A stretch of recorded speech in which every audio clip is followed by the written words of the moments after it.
These questions are from the Italian Rajneesh Times. The first question is, Osho, for the last month, the Vatican has been suggesting to the Italian Catholic media to keep silent about your existence. Such a thing has not even happened regarding the terrorists. This seems to show that the Pope is afraid of you. Please comment.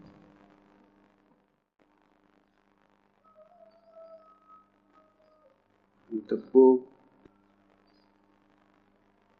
and other religious leaders of the world are not afraid of terrorists, but they are afraid of me.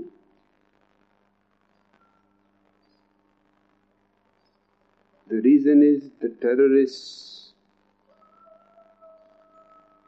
cannot destroy their very roots, cannot destroy their very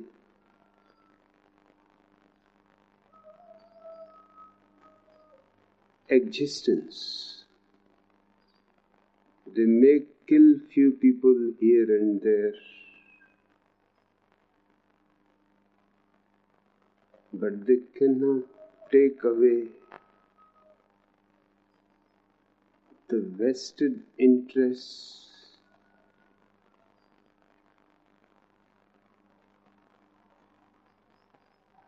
totally. I can do that. I am a bigger terror to them, although I am not a terrorist. I am absolutely non-violent.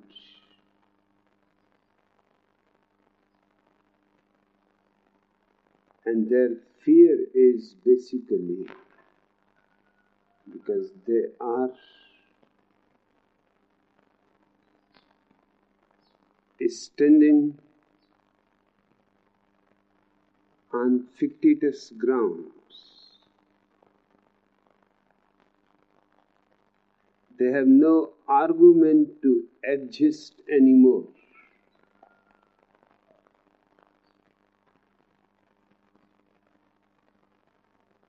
They cannot provide any reason why they are needed.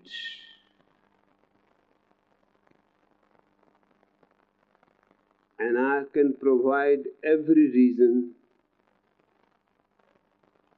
that their very existence is a hindrance for human progress, for the coming up of a Superman. They are keeping people in every way retarded just so that they can exploit. And they have been exploiting for centuries. They have repeated their lies so often that they almost appear as truths.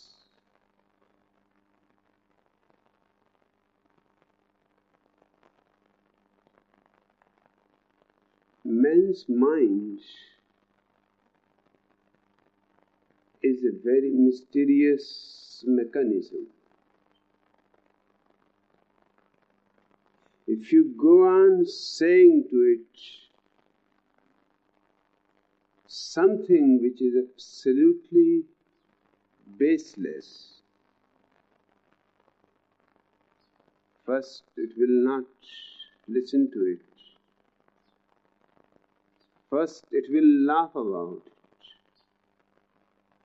But if you go on without bothering about its laughter or ignorance, soon it will become serious. There must be something in it if the man is so persistent. And if this goes on for centuries, you forgot completely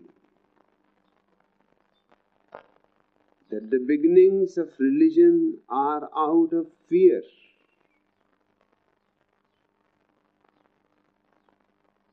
Men started to create a god out of fear, not out of knowledge, not out of love.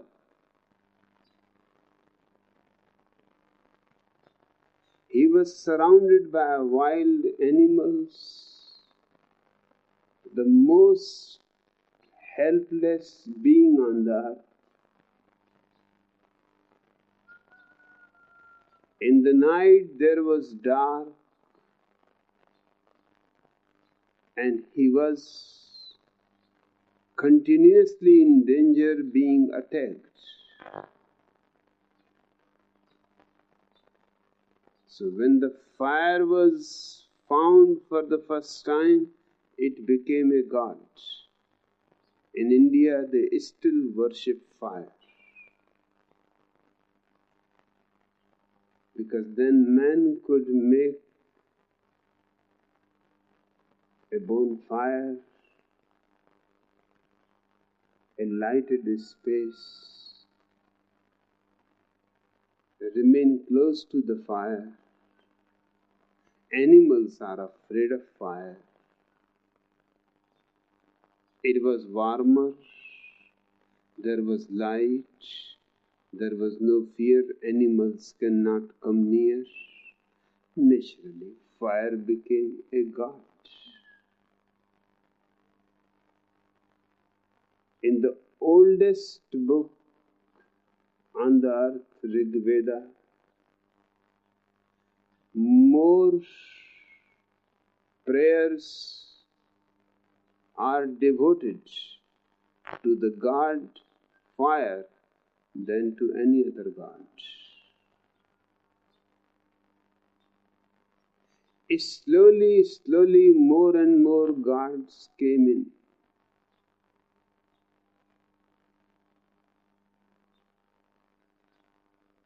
If you want to see the whole scene of gods, you have to look into 10,000 years history of religious development in India,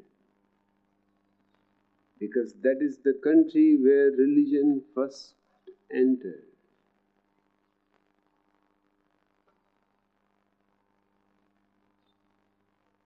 They have 33 million gods. Everything that was protective became a god. Everything that they were afraid, they made a god out of it. As a bribery, they started worshipping clouds, they started worshipping rivers, because rivers were dangerous, floods were coming. If they worship rivers,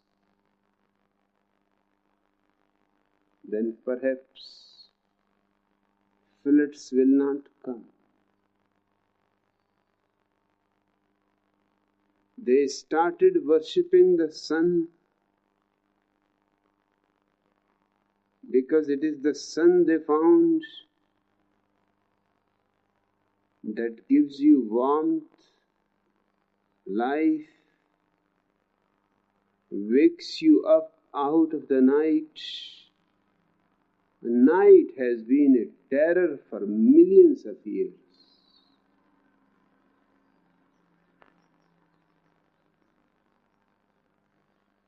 Religion's origins are in the fear.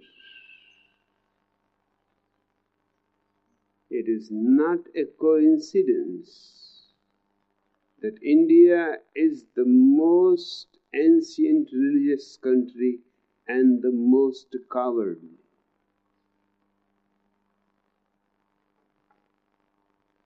For 2000 years they have been slaves.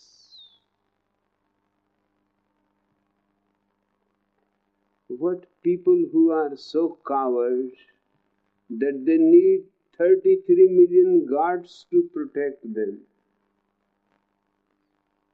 can do.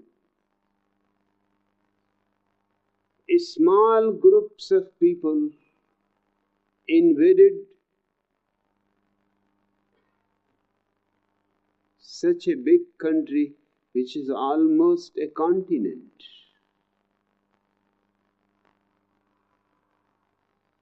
Without any resistance.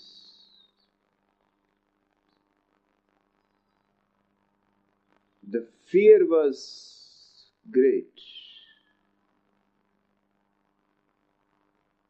The same is true about other religions who came later on. They are based in fear.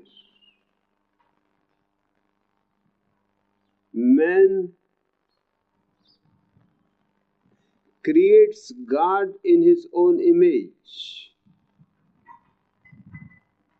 Although the Bible says God created man in his own image.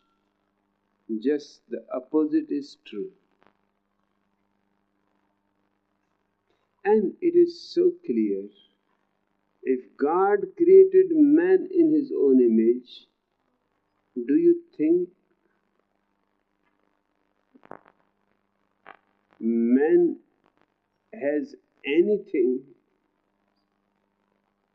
that can prove that he is the image of God?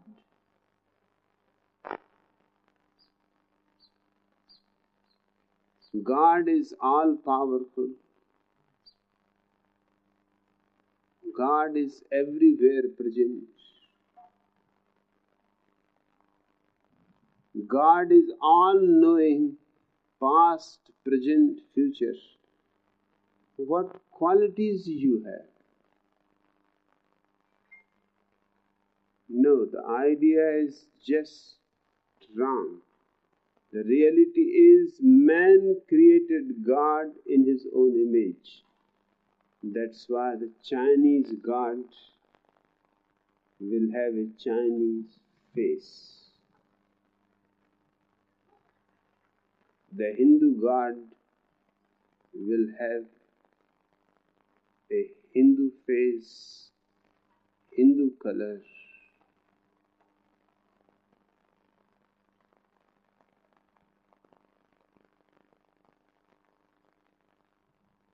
The Japanese God will look like Japanese. He speaks Japanese.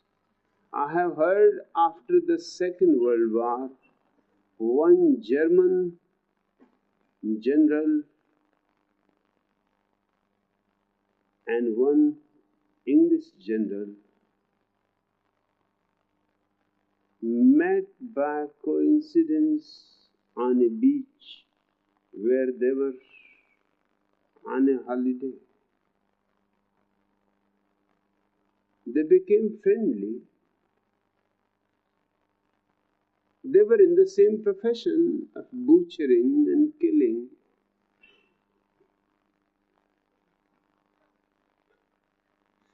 The German general asked only one thing I cannot understand.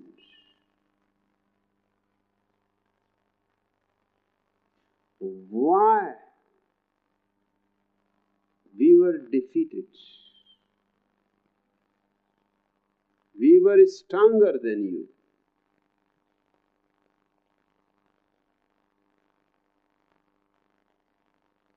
The English general laughed and said, I will tell you the reason. We were praying to God for victory. The German laughed. He said, that is nonsense, because we were also praying to God for victory.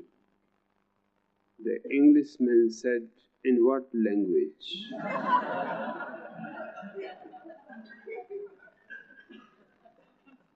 God understands only English.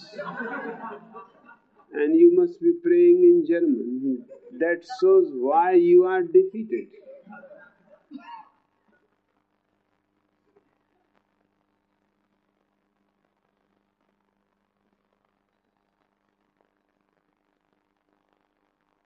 The Pope is certainly afraid. This is not the quality of a religious man. To inform the news media that they should not write either for me or against me, neither positive nor negative. They should not even mention my name, my presence.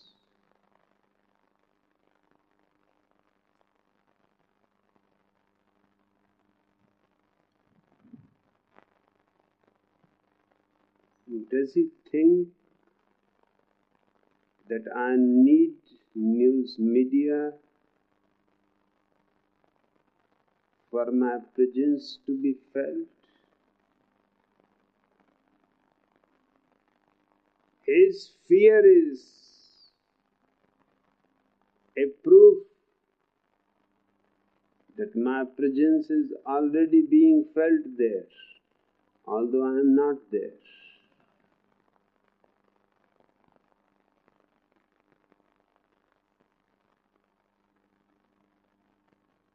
He was in India. I welcomed him. And I opposed the Hindu chauvinists who were opposing him in ugly political ways. Protest march, slogans, throwing stones, preventing his meetings, disturbing his meetings. I was the only person in India who opposed publicly the Hindu chauvinists, that you are doing something ugly. If the Pope is not right, invite him in every city where he visits. Respectfully, he is our guest. Welcome him and challenge him for a discussion on the fundamental matters of religion.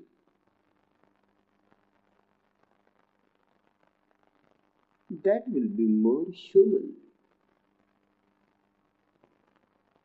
more intelligent, and prove him that he is wrong. Your stones cannot prove him to be wrong. Your protests cannot prove him to be wrong. Your protests and your stones only prove that you are afraid.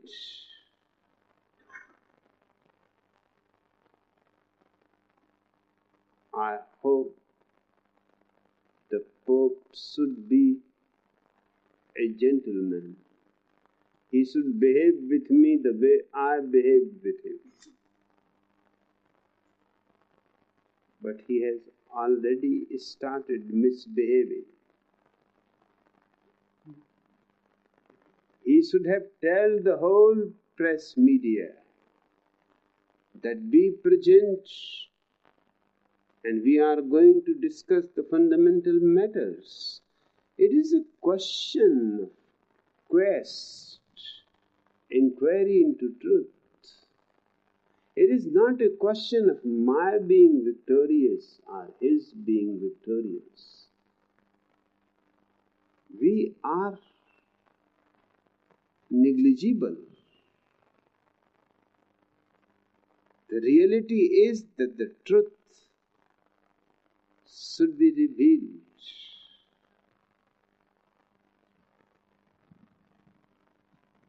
That the people should come to understand what is false and what is not false. Invite the people.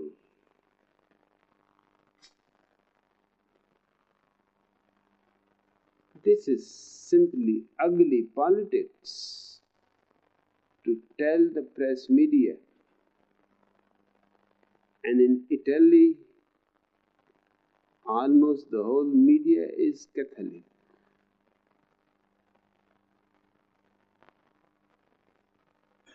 But don't be worried.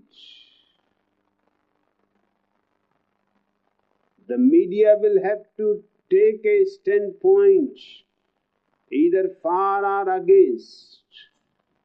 Nobody can be left in between.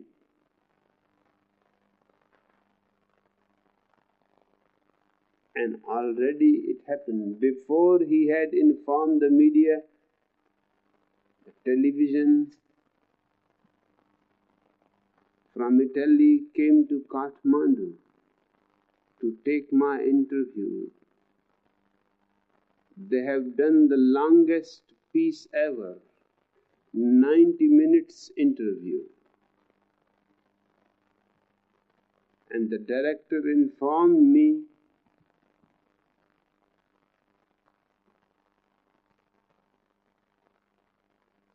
that we had never such a response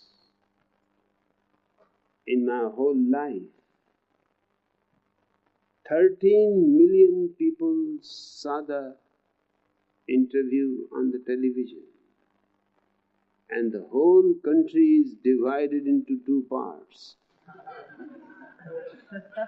People are fighting in the streets, for and against, in restaurants, everywhere.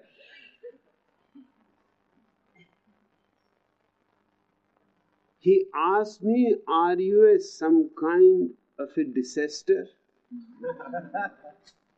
Because only when some big disaster happens, then that many people look at the television. Otherwise, who cares about religion?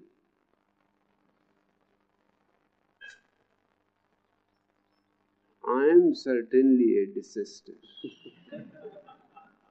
Disaster to all the religions that exist. Because I want a totally new dimension to give to religion. I want religion to be absolutely unorganized. It is individuals' personal inquiry.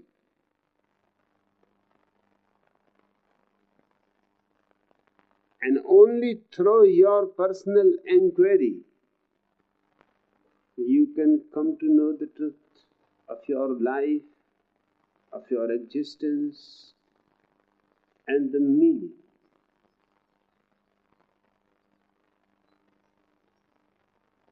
There is no need of any priest to stand in between you and existence.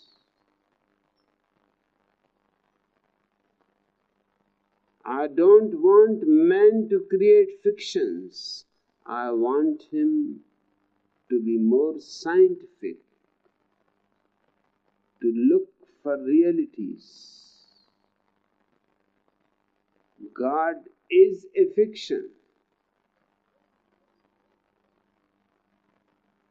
Existence is a reality. To me, there is no other God than existence, than life, than consciousness.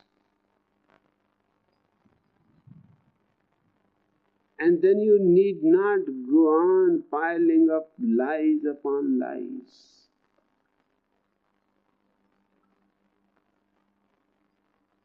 First, You create God because you had asked an stupid question. Who created the world?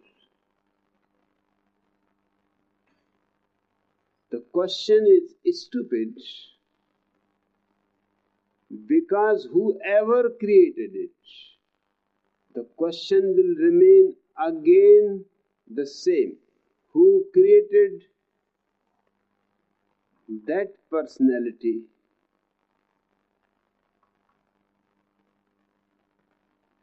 So God number one created the world, God number two created God number one, God number three created God number two.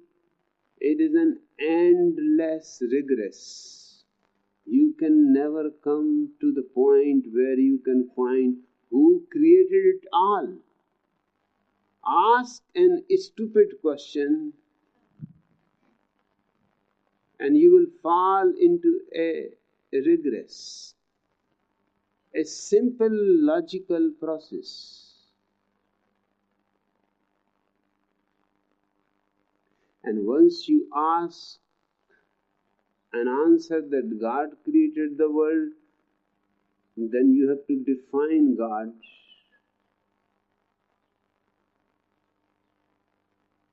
Nobody has seen God.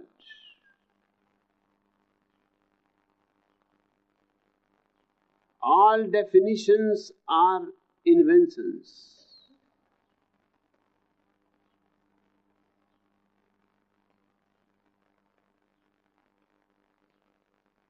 If horses were to go in to define God, it will be a horse, a good Arabian horse.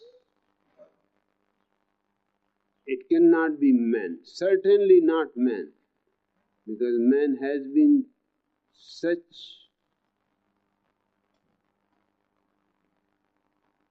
a pain in the neck of all the horses that they are fed up. They cannot accept man as a god.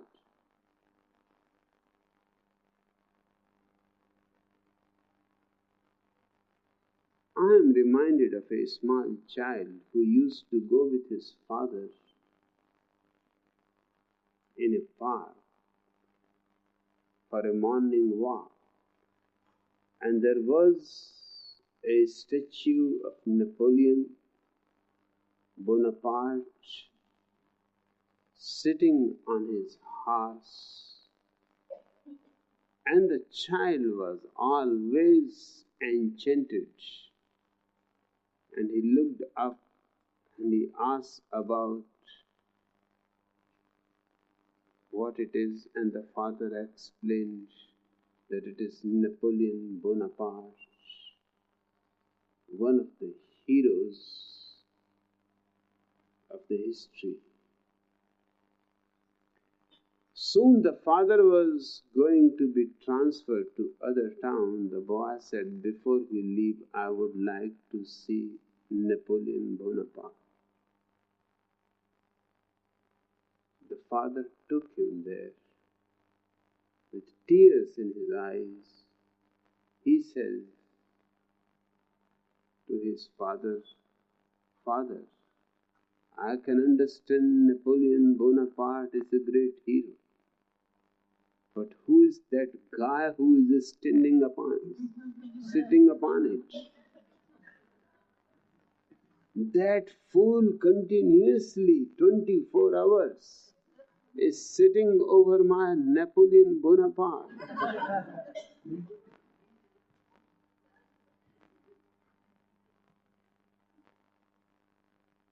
The father could not believe that he was thinking the horse was the Napoleon Bonaparte. But children have their own visions, their own ideas.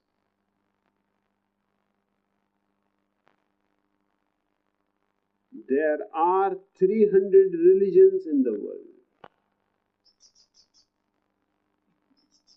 And every religion has a different definition of the God.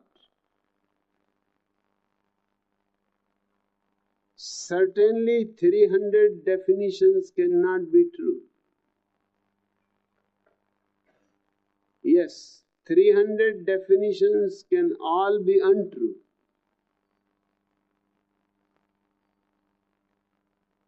And they are untrue. It is just because you accepted God as the Creator, you got into a fix. Now you have to define God. Now you have to tell when He created the world. Christians say He created the world 4,004 years before Jesus Christ was born. I assume it must have been Monday, 1st January.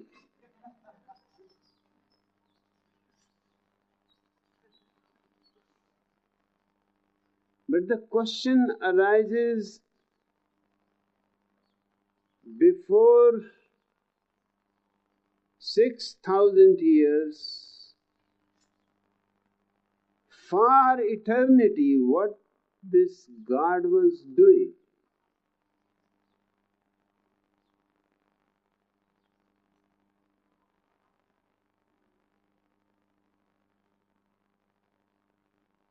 Seems to be a great lazy God. It took eternity for Him to decide to create the world, and then He has created this mess.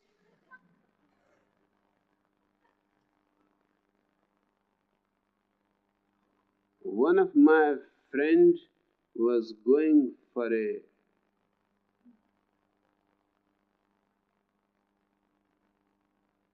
tour.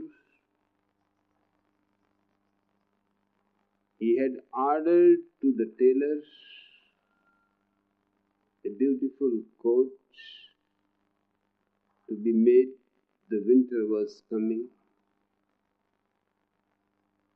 and he was in a hurry. He said to the tailor that make it in 1 week's time.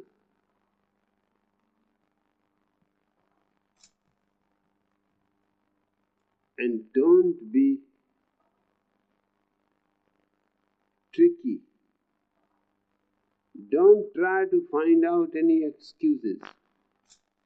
In 1 week's time you have to make the coat.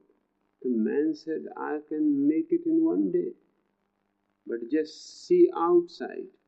God made the world in 6 days. And what the world is, it is in utter mess.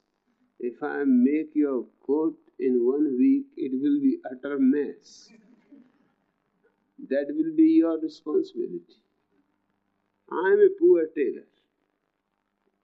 If God could not manage, how I can manage? Give me time. The coat will be ready when you are back from your trip. Then it will be perfect.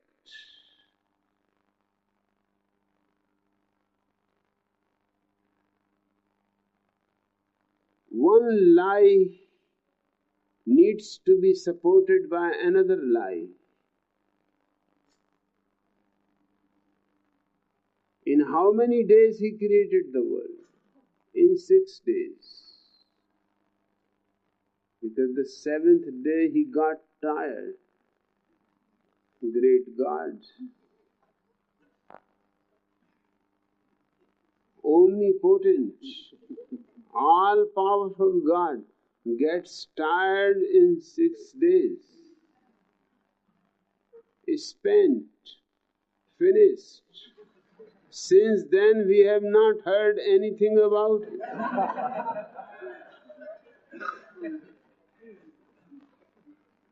Since then He has been resting. The Sunday does not end at all.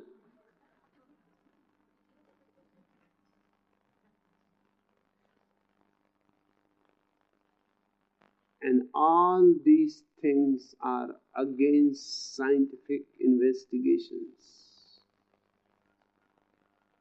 This earth itself is at least 3 million years old.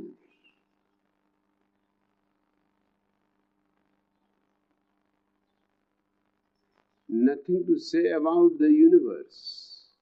The universe is eternal. It has always been there, changing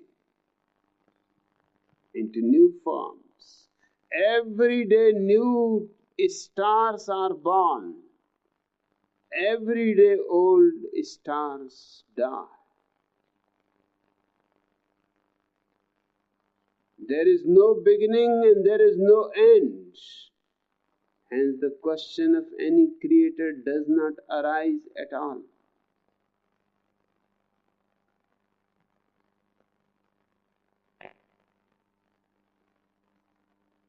But you create a lie.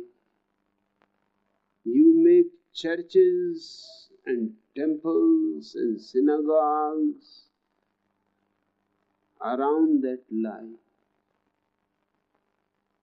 You create bishops, archbishops, popes to be mediators between you and the lie.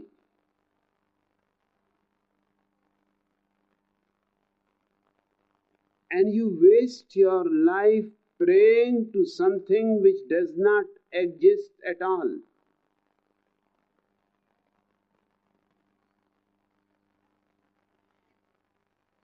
All the religions have been destructive to your religiousness. They have been destructive to your search for truth. They have been teaching you to believe, not to inquire. They have been giving you ready-made formulas, so you need not bother about any individual inquiry. Leo Tolstoy has a story, a beautiful story of 3 villagers, uneducated,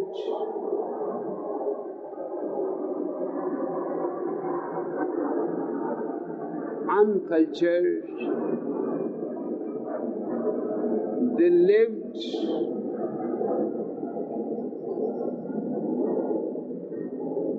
by the side of a lake in total isolation under a tree. They were becoming more and more famous as saints. The Archbishop of the Russian Orthodox Church, of course, was angry, because in Christianity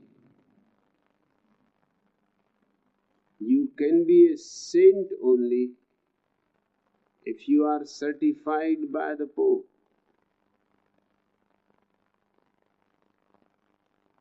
It is hilarious that a saint needs to be certified, as if it is also a title, honorary degree that has to be conferred on the man. The very English word saint comes from sanction. It has to be sanctioned,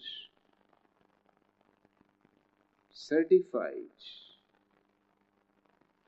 And these 3 people are not certified, and they have become saints. And people were going to them in thousands. And they were not coming to the Archbishop.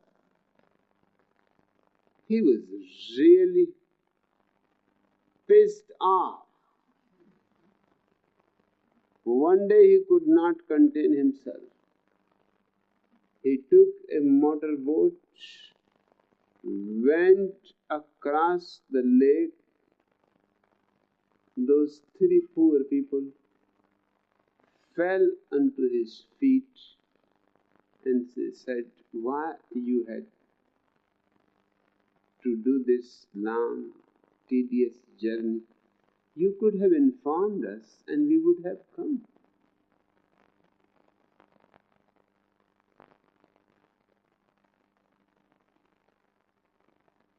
He was cooled down a little, seeing their simplicity.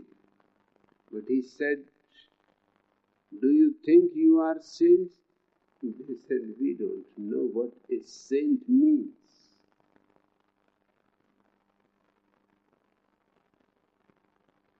Why people come to worship you? They said, "That is a problem to us. We don't want. That's why we have come far away from the village to live here in isolation." But people are crazy. They go on coming here. And we go on saying that we don't know anything. We are just simple people, poor people. Then the Archbishop was back into his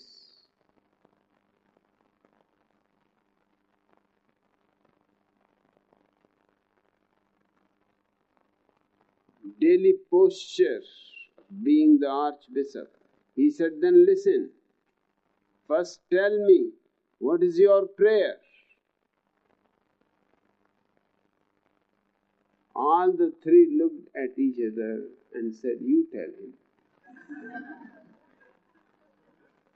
The Archbishop said, "Anybody can tell, there is no question. Just tell what is the prayer." They said, "We are very embarrassed because we don't know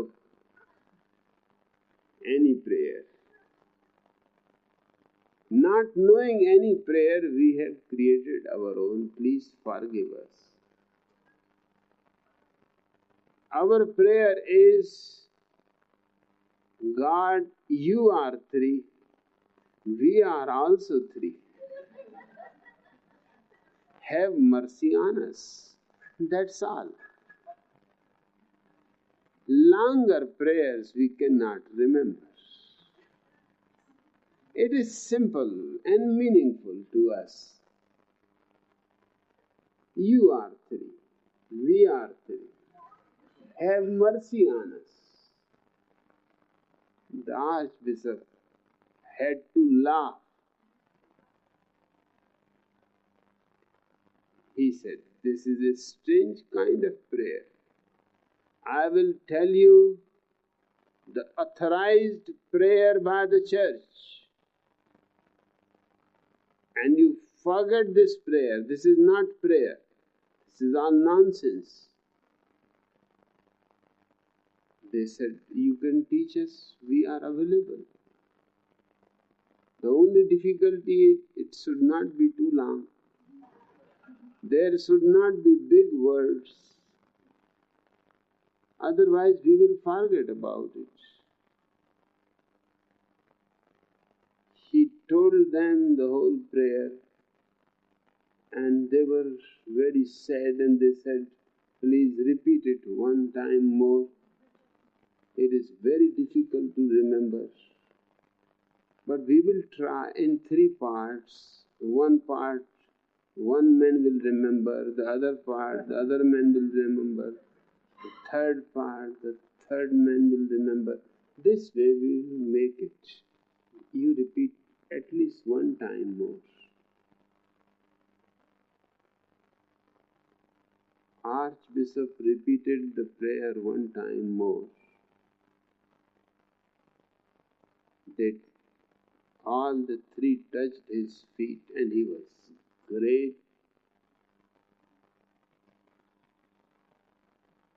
be enjoyed. He was thinking that there is going to be an encounter. But these are poor people, ignorant. He went in his boat, very happy that he has done a virtuous act of transforming 3 idiots to the right way of religion. In the middle of the lake, he was surprised. All the 3 were coming running on the water.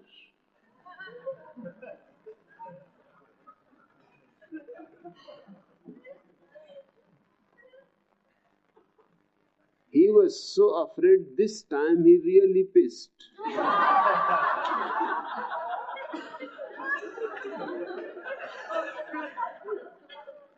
He was trembling. And my God, what is happening? And they reached the motorboat and said to the archbishop, please, one time more. We have forgotten the prayer.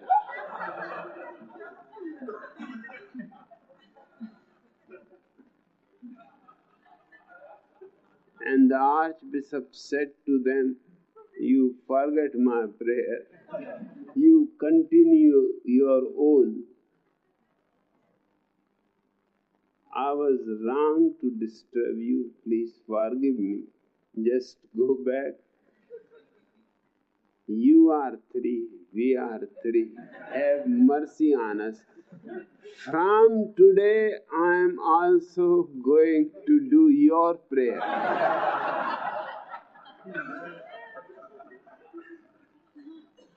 Because I am also 3. I, my wife, my son. It fits. And it is simple. And it works.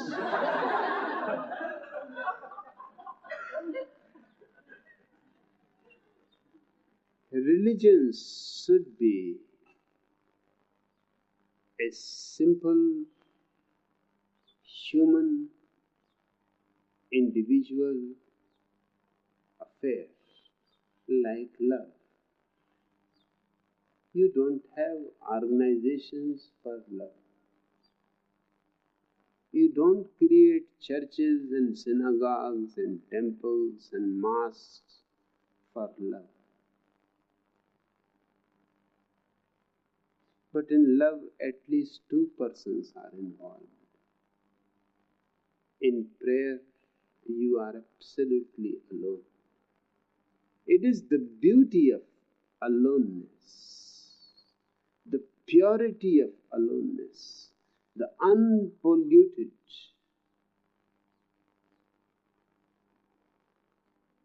serenity, silence of aloneness, in which you become aware of the tremendous beauty of existence, of the great blissfulness that surrounds you. But you were missing it because your eyes were covered by Christianity, Hinduism, Jainism, Buddhism, Mohammedanism. I want to give you back your eyes.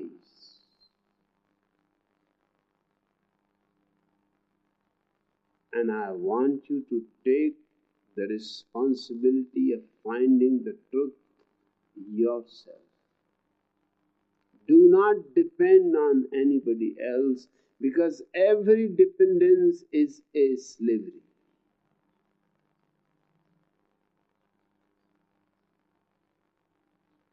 And the people who want you to depend on them,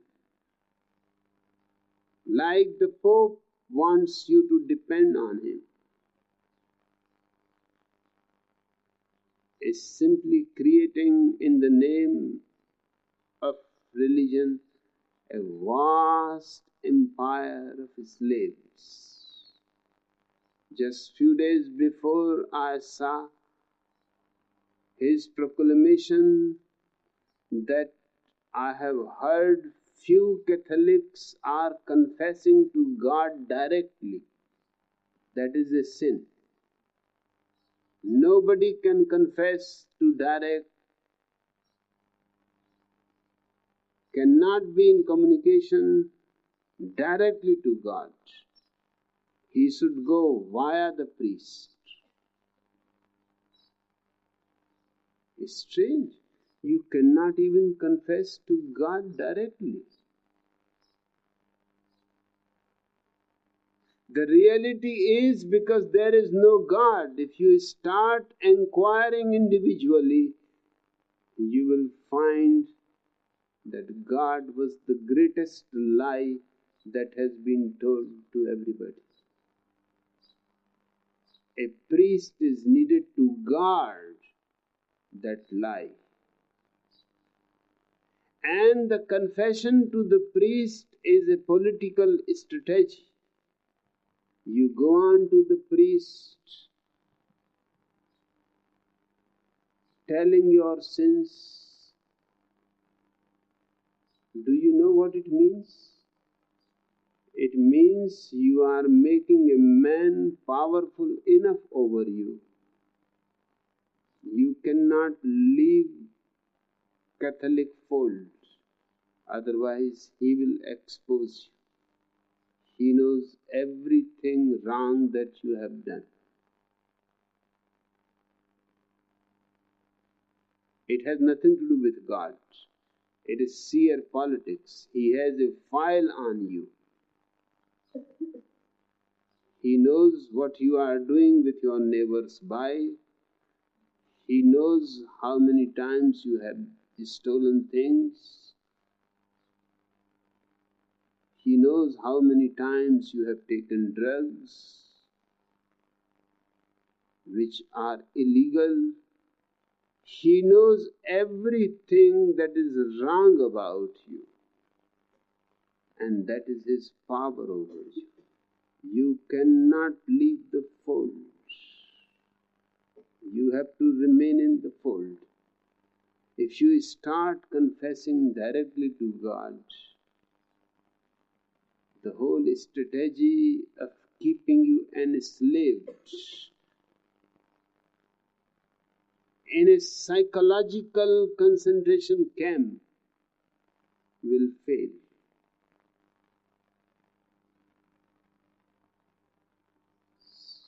So let him do whatsoever he wants to do. I am coming to Italy.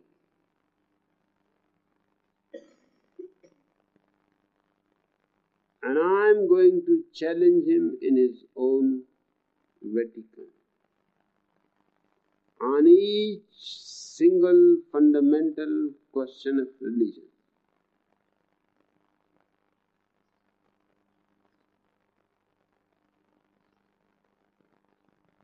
If he does not have any courage, he can go on another world tour when I am there.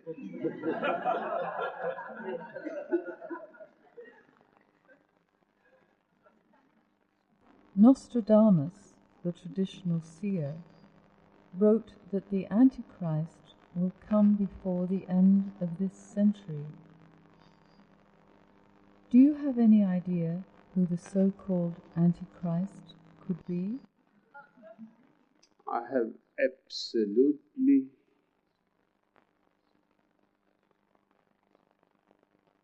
the idea who is the Antichrist. Polak, the Pope.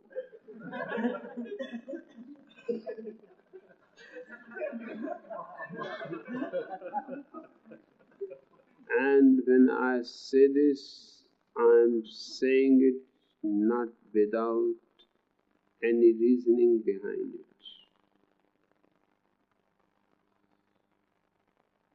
Every religion has been destroyed by its priests.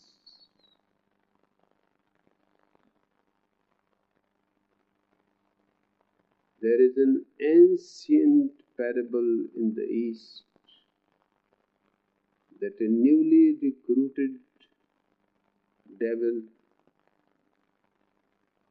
came running to the old master, the great devil, perspiring, huffing and buffing. He said, "What are you doing here? Smoking Havana cigars. And you are not aware that one man on the earth has found the truth. If he spreads it to the people, our whole business will be destroyed." The old devil went on smoking, smiling. He said, "Don't be worried, my son. You are new. You don't know our strategies. My priests have already reached there. They are surrounding the man. Now they will not let anything reach to people uninterpreted. They are my servants, but they will pretend to be his priests. They will write his books.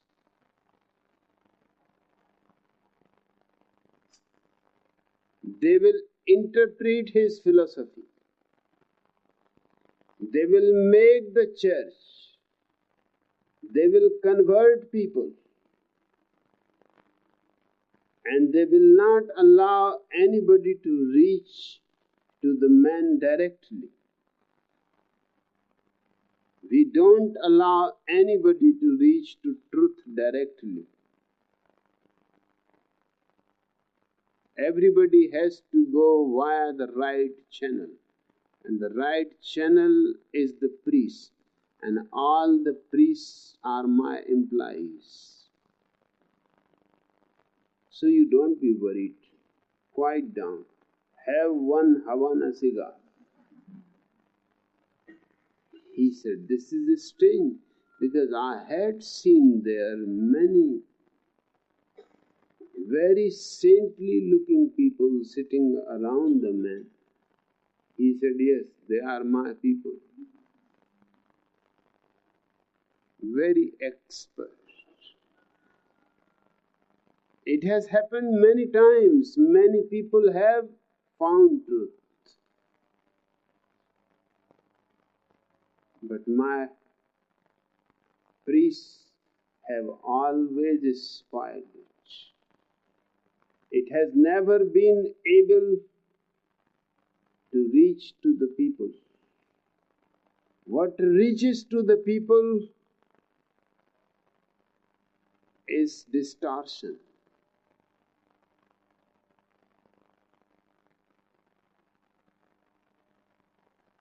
Pope the Polak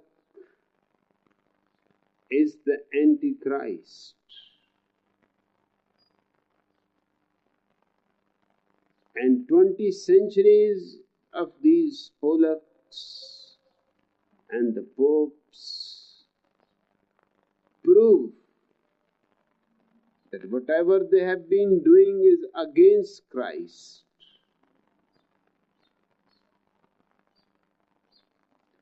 They call Christ the Prince of Peace, and all the popes have been going on crusades, religious wars, destroying villages, murdering people, Jews, Mohammedans, fighting continuously, burning living people, burning living women, for the simple reason that anybody has suspected that the woman is a witch.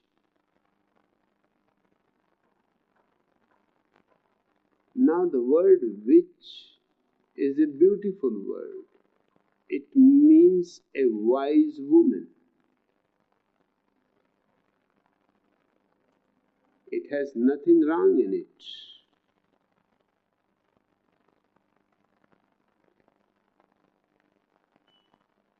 But these wise women were dangerous to the priests. They could not allow any competitors. Hence the very word witch became derogatory. And they must have burned thousands of beautiful women, forced them to confess that they are witches, and the meaning of which they managed to concoct was that they are in sexual relationship with the devil. The devil does not exist. How can you have a sexual relationship with the devil? But in the Middle Ages, they tortured these women day in, day out. Finally, they gave up, seeing no hope. Unless they confess, they will be tortured. And once they confess, then they are to be burnt. The torture must have been tremendous, because nobody will choose burning alive unless the torture was more dangerous than being burnt alive. They confessed that yes, they had been sexually connected with the devil.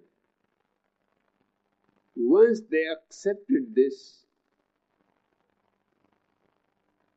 they were burnt alive.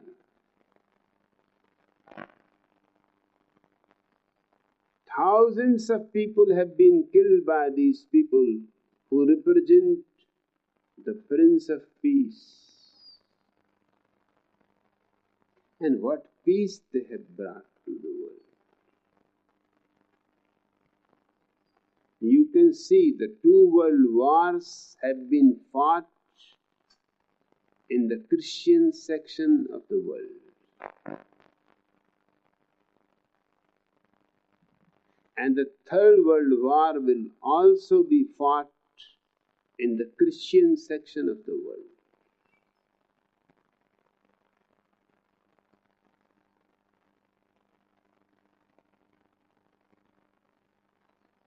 These people are representatives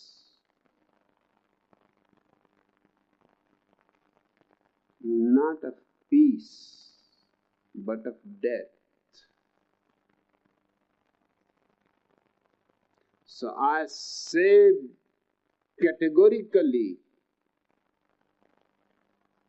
that the Antichrist is already in Vatican. He has started doing the worst that can be done to humanity. He is preaching to the whole world against birth control, against the pill, against abortion. That is enough. That will destroy this whole world through starvation, through poverty.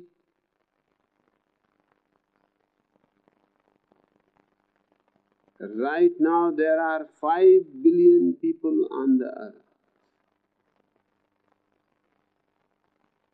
And the earth is capable to support joyously. Not more than 1 billion people. 1 billion people can live on this earth in a dance, in ecstasy. But 5 billion people, and by the end of this century, the population will be 6 billion.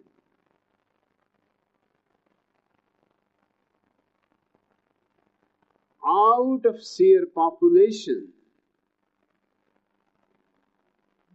no nuclear weapons are needed. The humanity can commit suicide.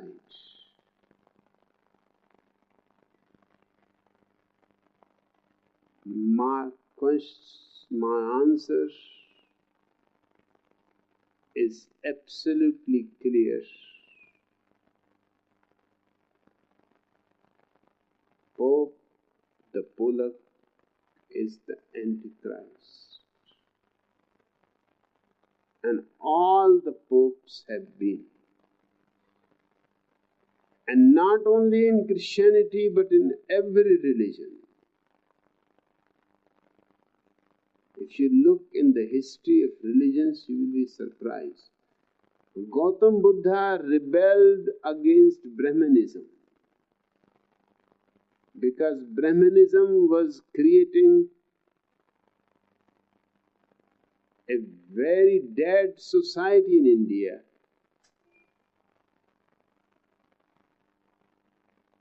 Through caste system. Somebody was born high, somebody was born low, and the lowest class was untouchable. Not only the people were untouchable, even their shadow was untouchable.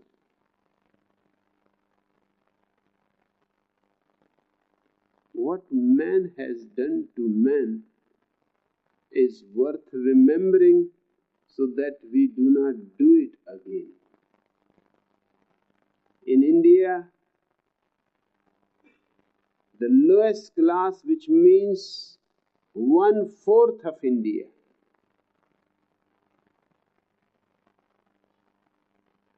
had to shout loudly,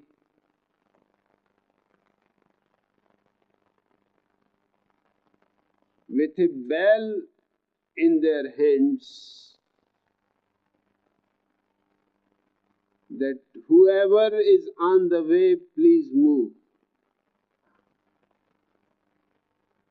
And they had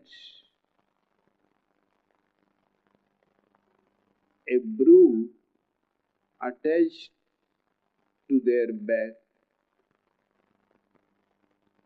so that wherever they pass, the broom goes on cleaning the place. And if somebody by chance happened to be touched by their shadow, he had to take a bath to purify himself.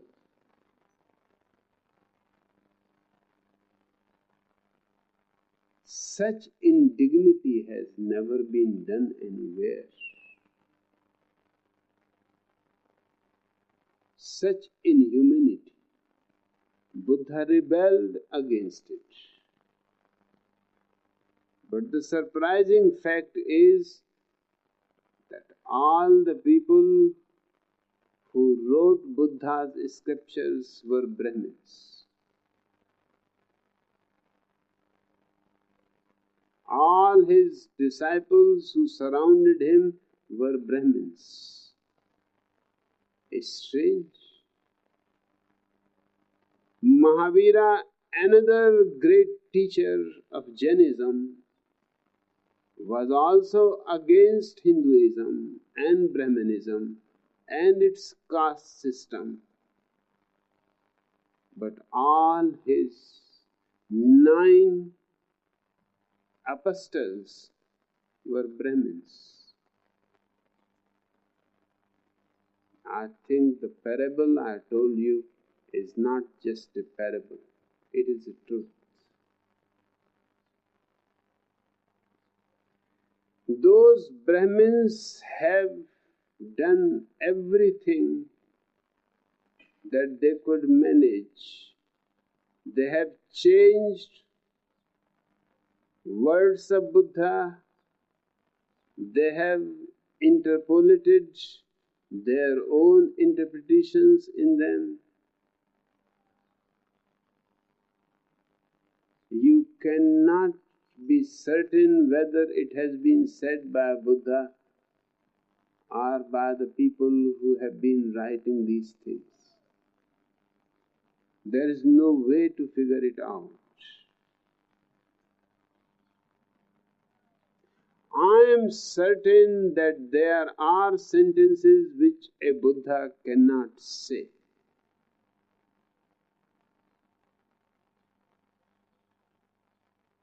I am certain that there are sentences which a Mahavira cannot say, because those sentences prove utter ignorance, not enlightenment.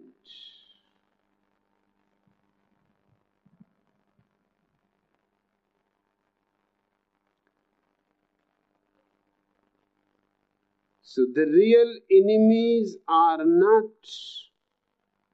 the people who are against. The real enemies are always those who are close to you, who betrayed Jesus. One of his most intimate disciples.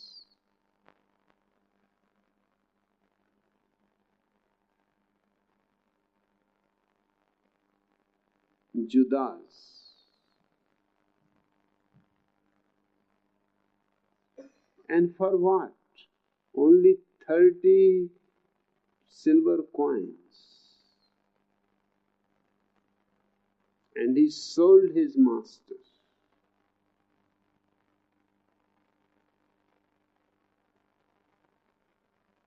If anybody had said that Judas is the person who is the Antichrist with you, nobody would have listened. But now we know that he was the Antichrist. Gautam Buddha's own cousin brother, who lived with him as his disciple for many years, Devadatta, finally betrayed him and declared himself to be the real Buddha, and took away 500 disciples with him, and was propagating around the country that Gautam Buddha is fake, I am real. And he was Gautam Buddha's cousin brother, very loved one. And Buddha was so close to him that perhaps he may have chosen him as his successor. Mahavira was betrayed by his own son-in-law, who was also his disciple. His daughter was disciple, his son-in-law was disciple. But the son-in-law was very insistent that he should be declared to be his successor. And Mahavira said, I am not going to die now. At least 30 years more I am going to be here. Don't be in a hurry. But he was worried somebody more capable, more articulate may appear. He finally threatened, if he does not declare him, then he is going to rebel against him and declare himself to be the real master of Jainism. Mahavira is just a hypocrite. And he did it. And he took away with himself hundreds of disciples of Mahavira.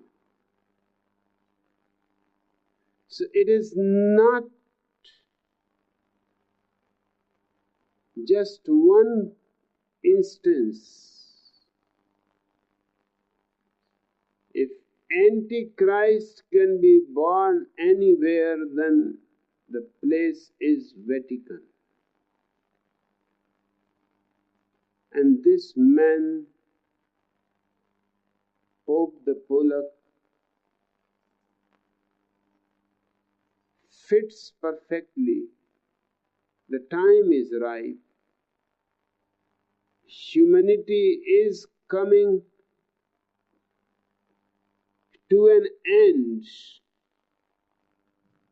If a great spiritual revival does not prevent a global suicide, if individuals don't start taking their own responsibility,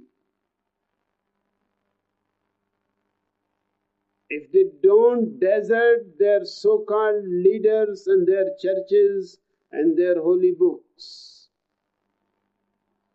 the world is not going to survive long.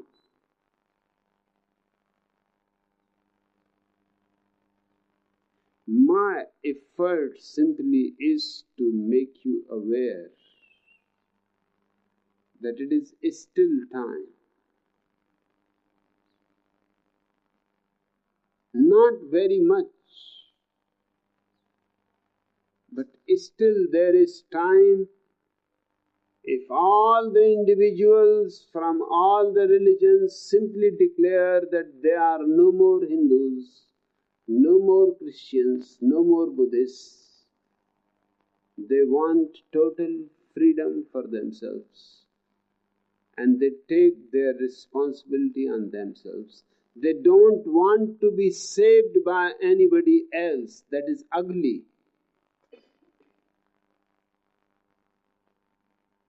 That is humiliating yourself, insulting your own self. That if I can be saved, I can be saved by my own self. And I will search the truth on my own, whatsoever the cost. If people desert the churches and the synagogues and the temples and the mosques, and if people do declare that the whole earth is ours and the nations do not need to exist, there is no need. They can exist as functions, just like post office, or railway trains, or telephone exchanges. Nations can exist as doing particular functions, but there should be no boundaries, either of nation, religion, race, color. If we can declare the whole world as one, we can save the world yet.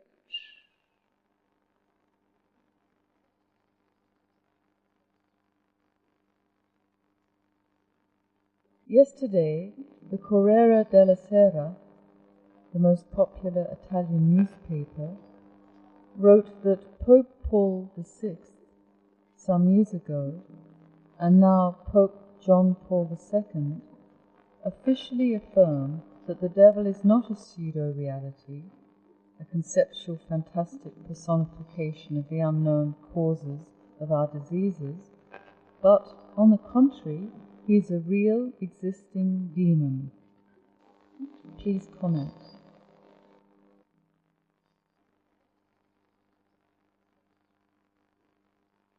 Existence is dialectical. If there is love, there is hate. If there is day, there is night. If there is pain, there is pleasure. If there is man, there is woman. Existence functions through dialectics. The religions who believe in God have to declare that devil is a reality. If devil is only a fiction, then their God also is a fiction. The reason behind this declaration is not to prove the reality of devil, but to support the reality of God.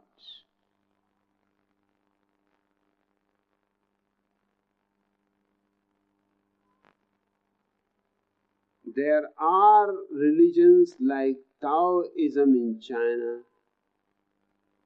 who has no devil because it has no God. There are religions in India, Jainism, which has no devil because it has no God. Buddhism in Japan, in Ceylon, in India, in Thailand, in Korea, has no devil because there is no God. Pope's declaration about the reality of the devil is very cunning. It is a strategy to prove that God is real. Without the devil, the God cannot exist. It won't fit in the dialectics.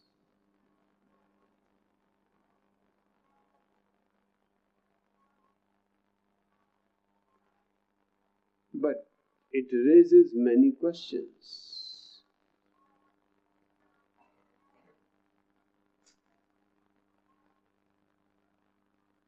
If the devil is real, who created the devil?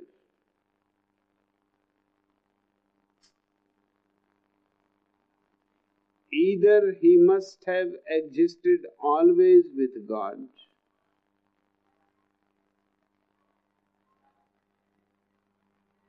or he was also created when the world was created. If he had always existed with God, then he has the same status and the same eternity than God. And looking at the world, he seems to be more powerful than God. Who manages all these wars?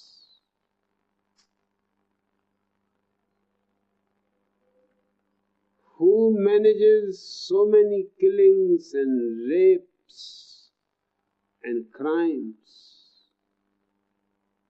Millions of people are behind the bars. Who manages?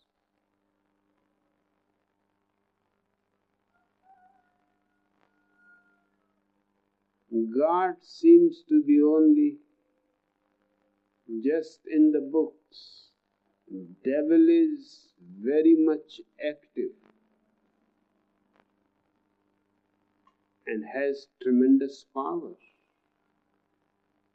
God seems to be absolutely impotent before devil. And if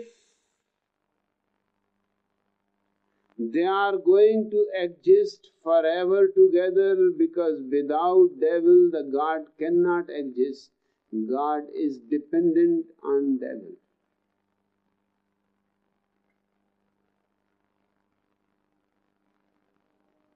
Then why worship God? It is better to worship devil.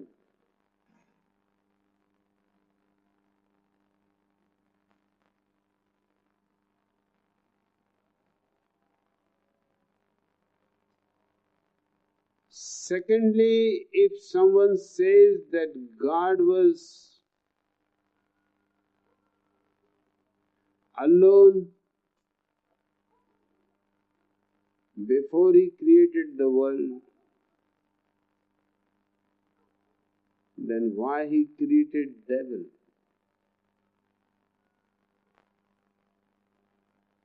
Then he is responsible for anything wrong that happens in the world. For all the crimes and for all the sins, he is responsible. Why he created devil in the first place?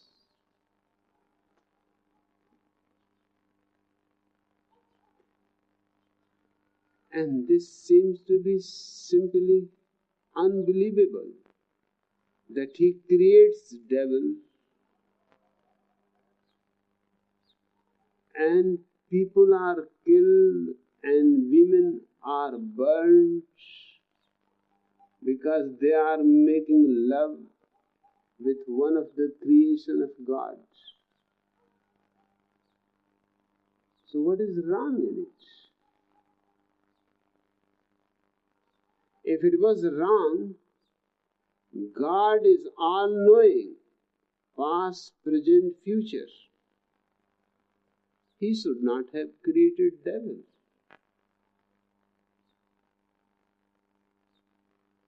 And if he could exist alone for eternity, why he cannot exist alone today? What is the need of devil?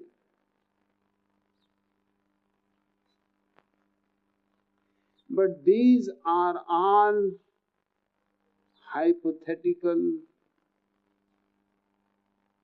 questions which have no roots in reality.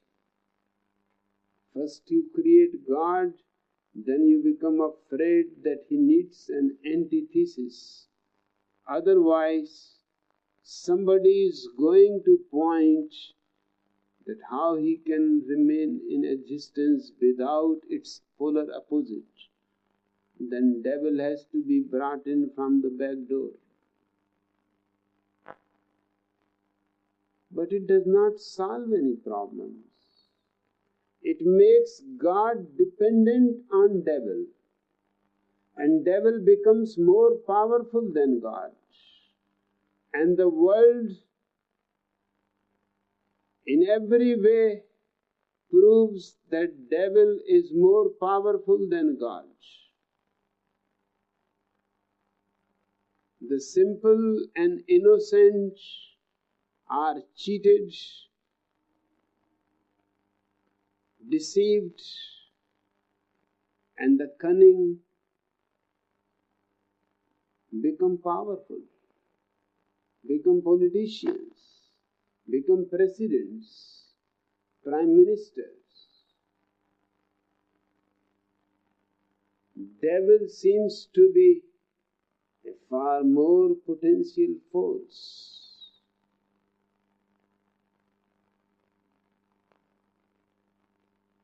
I simply deny what Pope has said. And when I will be in Rome I will ask him, if devil is a reality, bring him in front of the people.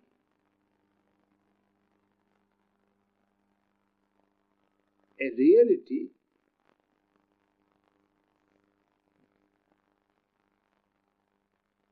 is objective.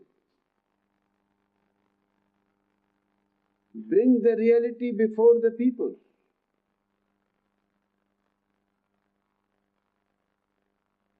Where you are hiding the devil in the Vatican? Because only you know that he is a reality. Nobody else knows he is a reality. Everybody thinks that he is a fiction.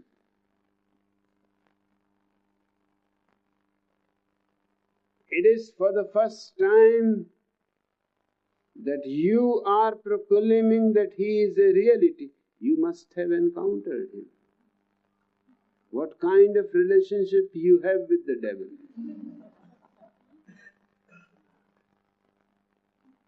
Certainly you are not a woman. It can only be homosexuality.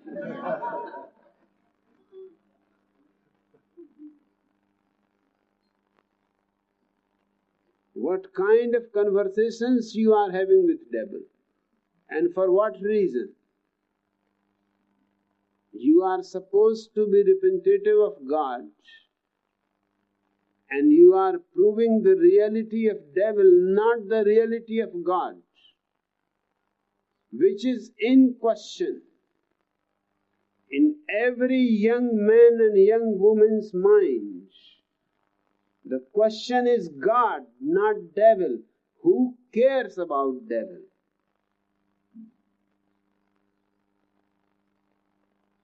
Prove God and his reality.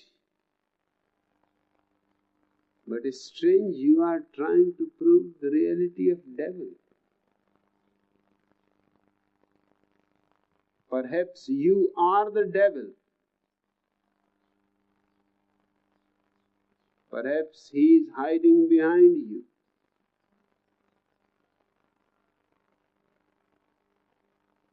I have moved in so many places, I have never come across him. That's why I am going to visit Vatican, perhaps.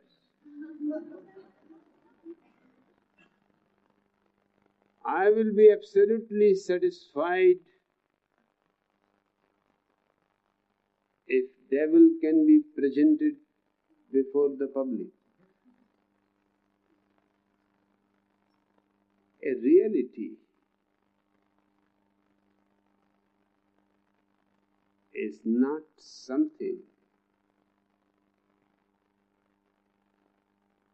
that has to be proved. It can be simply presented. You need not prove that there is sun. Nobody proves. You need not prove that there is light. Everybody who can see knows it. Realities don't need any proofs. Only unrealities need proofs and arguments and theologies. It is absolutely absurd.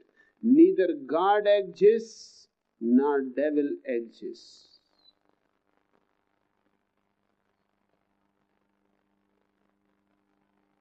Man's life is not dominated by God or by a devil. Man's life scientifically is either dominated by unconsciousness or by consciousness. This is the real polarity.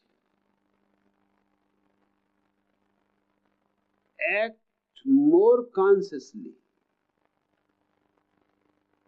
and you will be coming more and more to a quality that can only be called godliness, not God, not a person, but a quality, a fragrance. Act unconsciously, and you will be coming more and more closer to something which cannot be personified as devil, but can only be called a quality, evilness.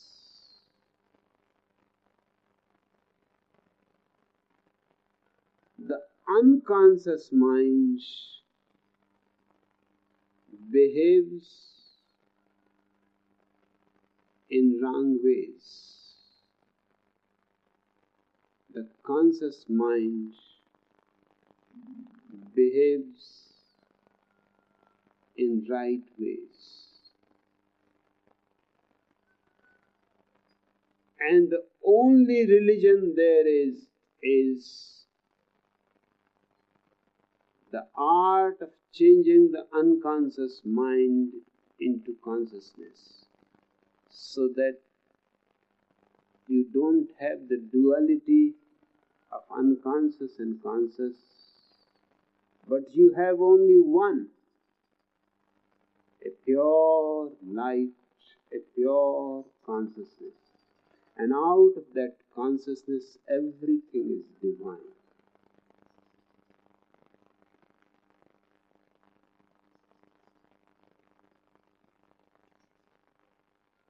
A French thinker, Debourg, wrote 20 years ago La Société du Spectacle, a pamphlet about the contemporary world which transforms every experience of value into a show business. I think that in some ways you know it, because you are the positive champion of it.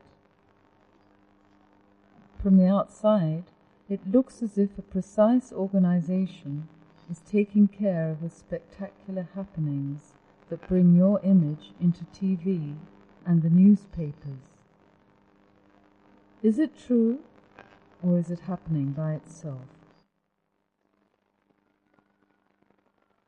It is absolutely untrue.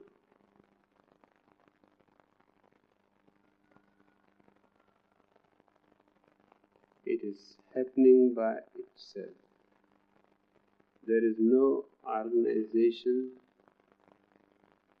which is taking care about televisions, about other news media. It is happening by itself, just the way as it happens when in the morning the sun rises and the birds start singing and the flowers start blossoming. Not that the sun goes and knocks on the doors of every nest of a bird.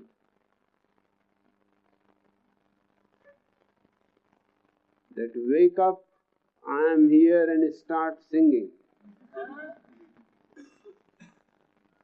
It is not that it goes to every flower and says, "What are you doing, you lazy one?" I am here, start blossoming and spreading your fragrance. There is no organization around me. Just few friends who take care of me. If televisions, newspapers, magazines, radios are coming to me, it is on their own.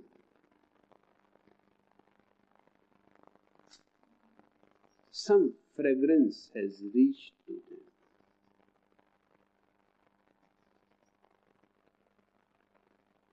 Something has pulled them.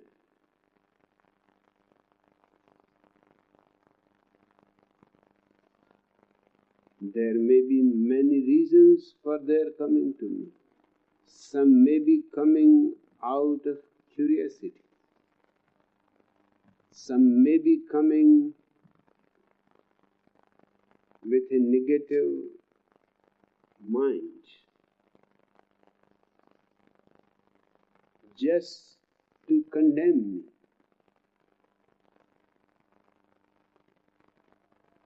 Some may be sent by people like Pope the Polar,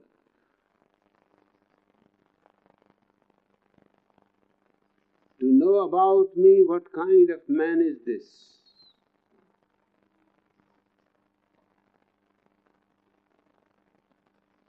And some are coming because they have heard about me, they have read about me,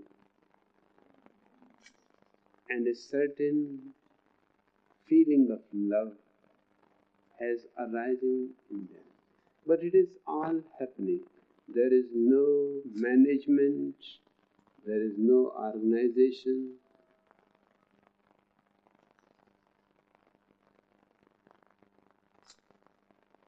I have lived for 35 years absolutely trusting in existence. So whatever happens is good, and whatever happens I am grateful to it.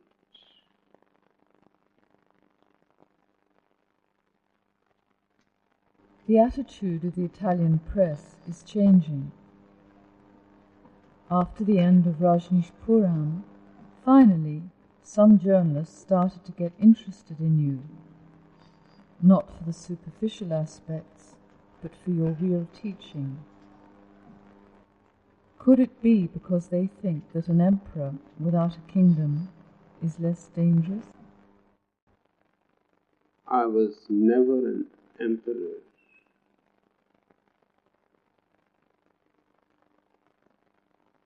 And I don't have any kingdom. Neither I had ever before. But after the fascist destruction by the American government of my commune in Oregon, America, it is simply human that people started feeling sympathetic.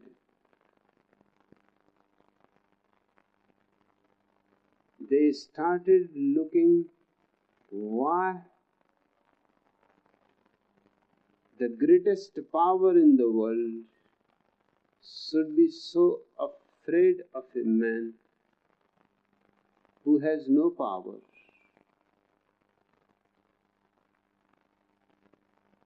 Why a great power should be afraid of a small commune of 5,000 people, which lives in a desert, which has changed the desert into an oasis.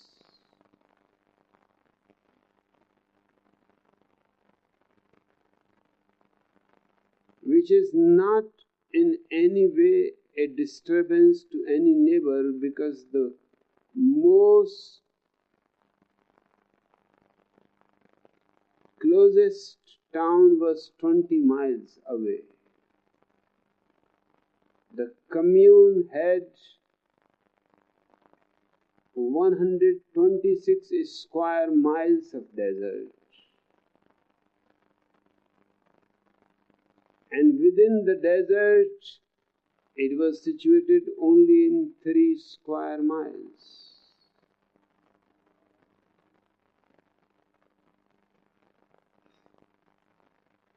And the way they behaved with me, the way they behave with other sannyasis,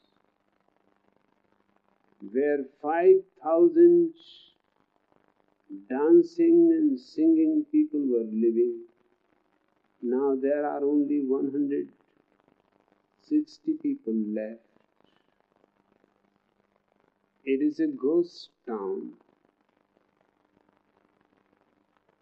For 4 years, 5,000 people were working 12 hours a day, sometimes 14 hours a day, to create beautiful houses, roads, lakes, gardens, and they had made a small paradise by their own hands. It was their own creation.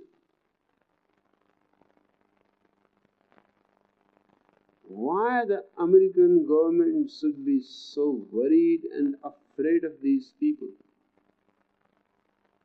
The land was lying dead for 50 years. Nobody was ready to purchase it because it was simply desert. We change the land. It was supporting 5,000 people for food, for vegetables, for milk products, for everything that we needed.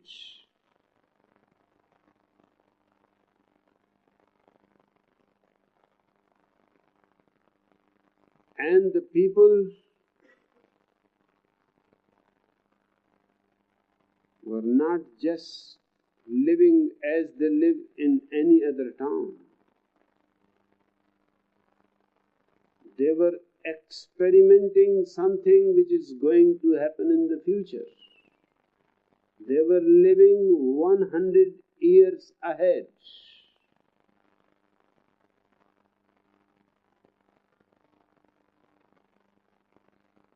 In the morning they were meditating.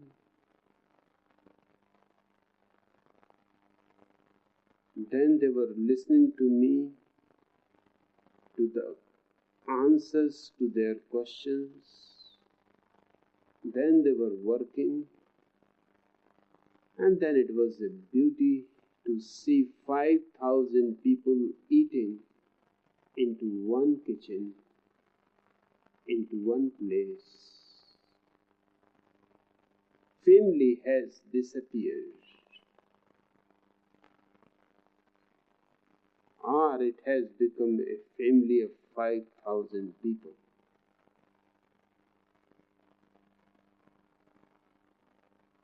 And after this whole day's work, in the night you could see people are dancing, singing, playing on their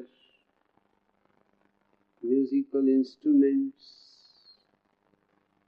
Late in the night, it was just rejoicing 24 hours round the clock. Why these people have been forced, and what America has gained? It has gained its desert back. If America loves deserts, it should start destroying other cities too. The whole America can become desert. If they are not capable, they can invite Soviet people. They can manage to make the whole America a desert. What they have gained? They have not gained anything, but they have lost tremendously. They have lost 5,000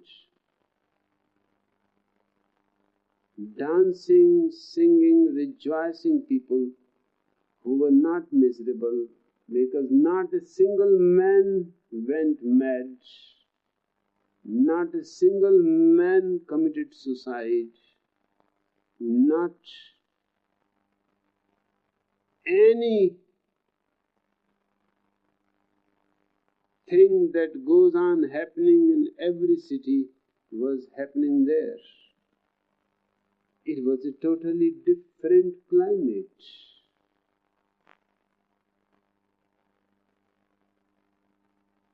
For the first time in the whole history, it was a small place where money was not circulating. We have established no money should be used in the commune.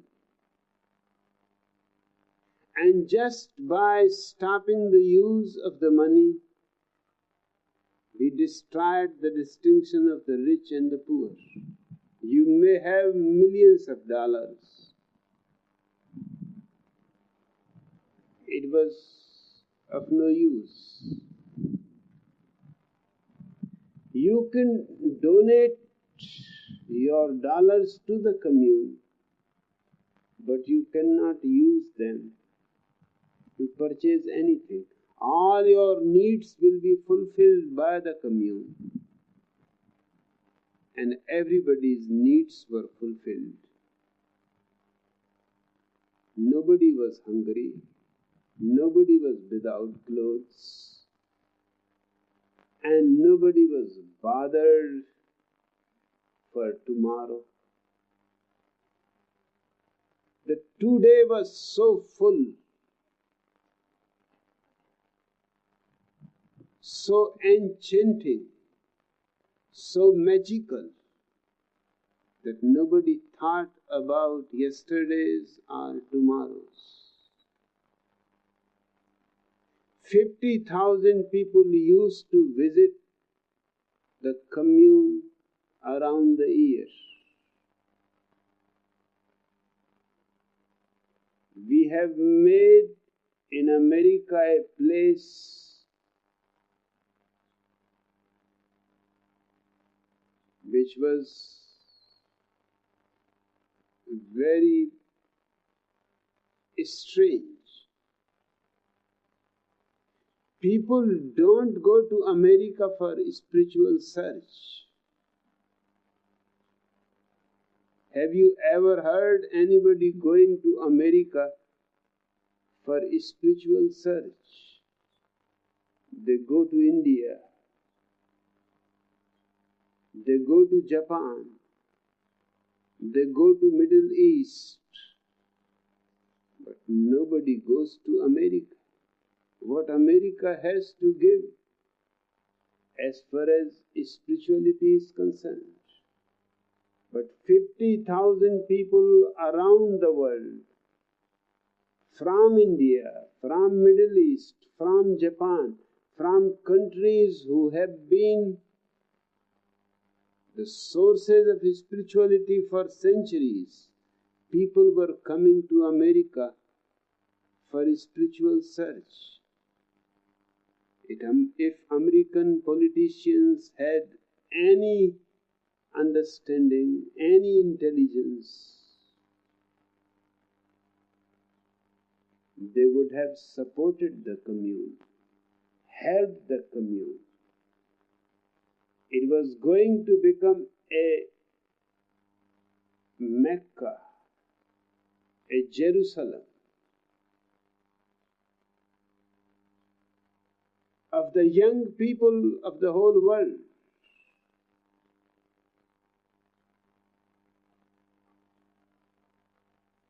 But one does not expect intelligence from politicians. They became jealous because 50,000 people were not going even to the White House.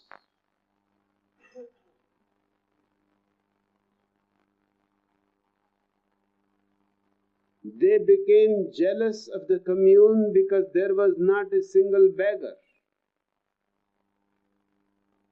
And we have accepted 200 American beggars in the commune. And those beggars were as happy as they have never been. And I asked few of them, and they said, this is for the first time we are recognized as human beings. Outside in the world, we are thought worse than dogs. They were street people. And we were ready to accommodate more street people.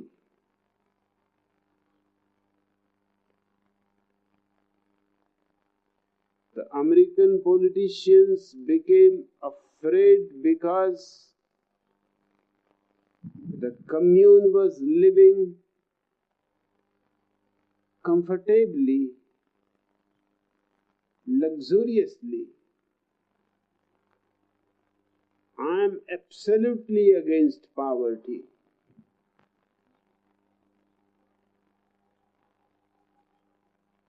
In 4 years' time, not a single baby was born. Nobody was forced to use birth control, but simply explained that the world is overpopulated. And do you want your child to grow in a world with AIDS spreading, nuclear weapons piling up?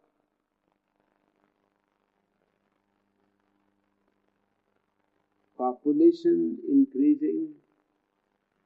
By the end of this century, there is going to be just darkness all over the earth from many directions. Would you like your child to be born in this world? If you love, you will be the last to give birth to a child. This is not the time.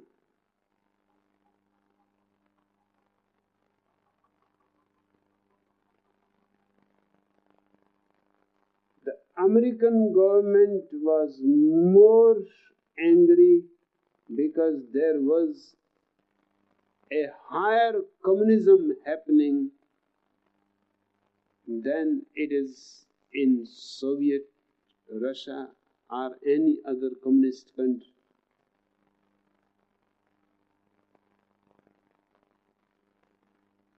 And most strange of all, the communism was happening side by side with anarchism, which are polar enemies. Anarchism believes in no government.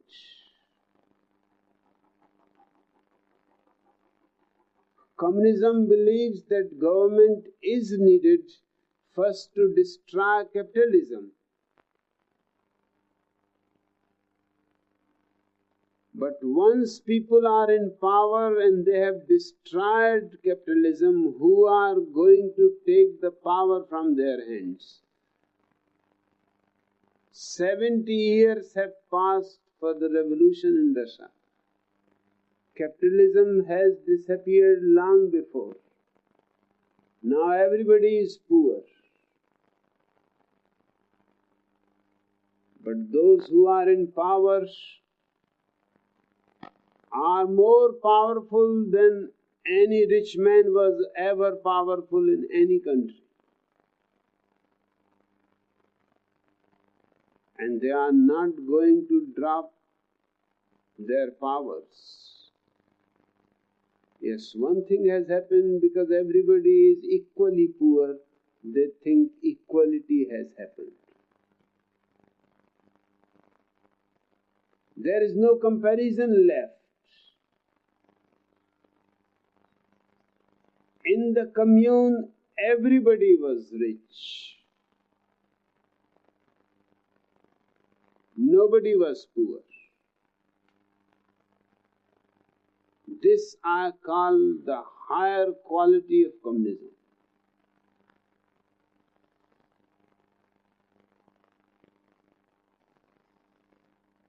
They became afraid, and there was no government, there was no enforcement.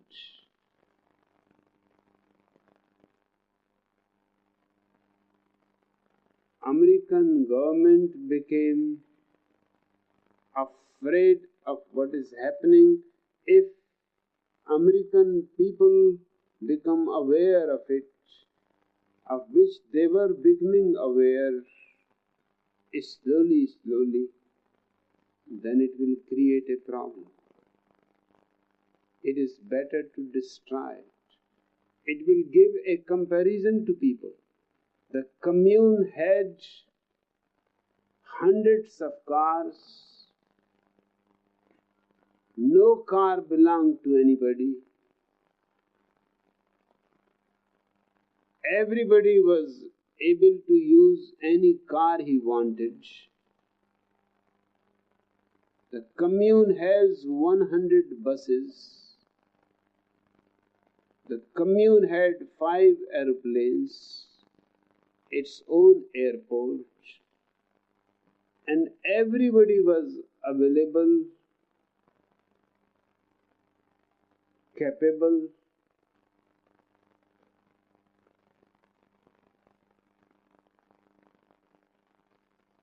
to be happy, to be blissful, to be rich is dangerous, because it creates comparison in other people's eyes, and they start asking the politicians, what you have been doing for thousands of years, these people have been able to do in 4 years. And if it can happen to these people, why it cannot happen to all people, to everybody?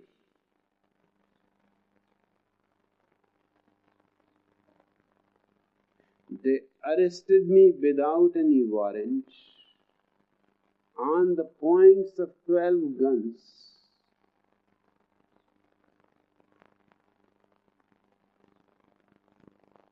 They never told me why they have arrested. They did not allow me to inform my attorneys, which is absolutely undemocratic and illegal.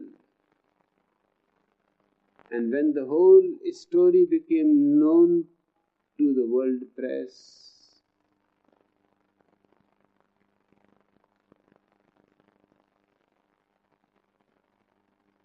it was a sudden exposure of America's reality. Not the people of America, but the American politicians and the bureaucracy of America is fascist.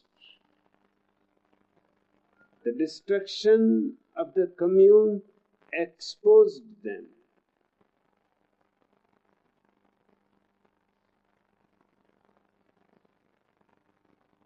That is the reason why in every country, not only in Italy, in every country, press has been sympathetic. In America itself, the news media has not been only sympathetic, it has been very protective. I was for 12 days in jails. Each jail was surrounded by hundreds of cameras, photographers, television people, newspapers.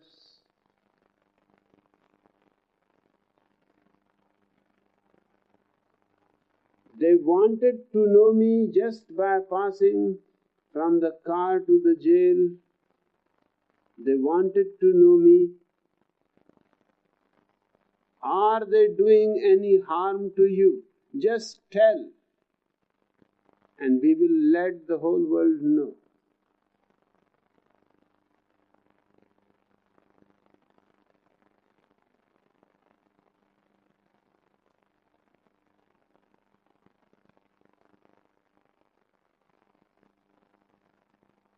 It is a simple human psychology.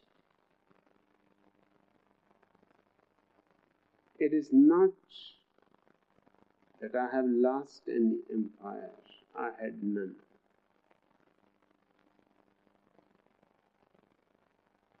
It is not that I am no more an emperor.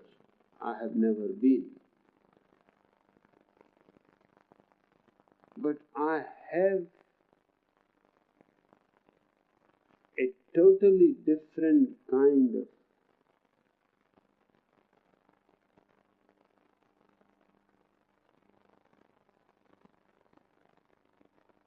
world with me,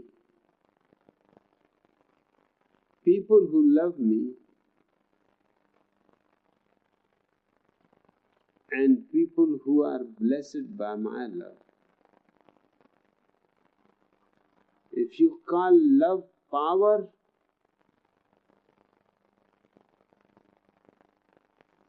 then it is power, and perhaps the only power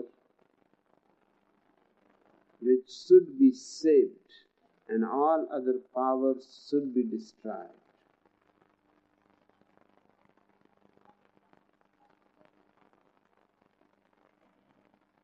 And whatever is my teaching is so clear to any intelligent person who is not closed that I don't see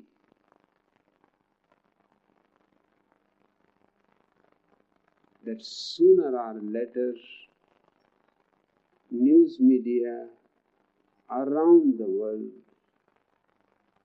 is going to be for me. It is not for me, it is for truth, it is